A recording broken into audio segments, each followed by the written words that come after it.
Manger a double sens. Penser pour manger et manger pour penser. Mais c'est quoi au juste une alimentation saine? Il est très difficile à voir qu'est-ce qui est réel de nos jours par rapport à l'alimentation. Il y en a qui disent que la nourriture, ou les diètes plutôt, sans viande, c'est mieux pour ta santé. Tandis qu'il y en a d'autres qui disent, si tu laisses ton corps aller en keto, avec une haute portion de protéines, c'est bon pour ton corps. Les protéines qui proviennent des bines et des pois et non des viandes, les protéines qui proviennent seulement des viandes. Ou est-ce qu'on regarde aux ingrédients? Est-ce qu'un sucre, c'est vraiment un sucre?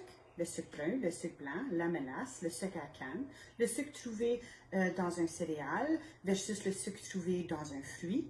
Est-ce que c'est tout pareil? Il y a plusieurs recherches, il y a plusieurs choses. Je n'ai pas la réponse pour vous, mais quelque chose qui a fonctionné pour moi, c'était vraiment d'explorer ma relation avec la nourriture. Nous avons tous une relation avec la nourriture. Alors pourquoi pas admettre que l'alimentation et la psychologie vont main en main. On nourrit notre corps et on nourrit notre cerveau. Quelque chose qui a fonctionné pour moi était vraiment de m'arrêter et de prendre mon temps lorsque je mangeais. De manger de façon consciente. Ça fait prendre un recul et de regarder la nourriture dans mon assiette. Prendre un moment de remerciement, un moment de gratitude pour pouvoir avoir les mets qu'il y avait devant moi. Les sentir, les goûter, prendre mon temps. C'est évident que je ne m'assisais pas devant mon assiette puis faire avec chaque aliment. C'était de façon discrète quand bien même. Mais ça a fonctionné pour moi. Il y a déjà 10 ans que j'ai commencé à faire ça. Et aujourd'hui, je suis vraiment ancrée dans ma pratique. Je mange très lentement.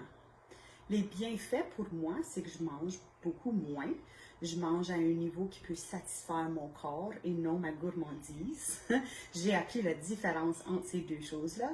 Je suis capable de lire les signes de mon corps maintenant puisque je mange très lentement. Puis ça m'a vraiment donné une nouvelle appréciation pour la nourriture devant moi.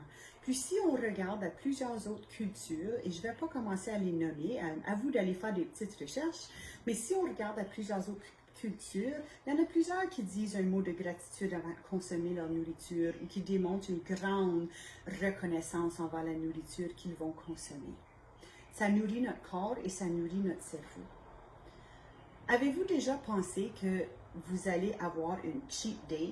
Fait qu'une journée, vous vous donnez comme cadeau de mal manger. Et vous vous réveillez le matin d'après et vous vous sentez tellement mal.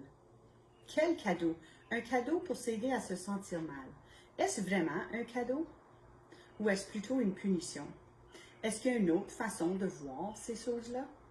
Au lieu de vous dire c'est une cheat day et c'est un cadeau, pourquoi pas juste dire ça me tente de ça, je sais je vais filer mal, puis je suis correct avec ça, ou je vais le faire en modération. Regardez et vivez consciemment votre relation avec la nourriture. C'est pas toujours facile, c'est une pratique. Une pratique veut dire qu'on explore de petit peu en petit peu. On ne devient pas experte après une journée. On met petites choses en place pour vraiment explorer qu'est-ce qui fonctionne pour nous. Il n'y a pas une réponse, ce n'est pas un one size fits all. Tous nos corps réagissent différemment, fonctionnent différemment, on pense différemment. Jouez avec la nourriture, avec votre façon de penser, avec la psychologie derrière votre alimentation. Vivez des introspections par rapport à la façon dont vous mangez et ce que vous vous sentez. Allez-y, explorez, jouez avec votre relation, ayez du plaisir et choisissez une chose que vous allez faire différemment pendant une journée. Et allez voir qu'est-ce que ça a eu, c'est quoi l'impact. Une chose, une journée pour vous amener envers une alimentation saine. Manger pour penser et penser pour manger. Bon succès!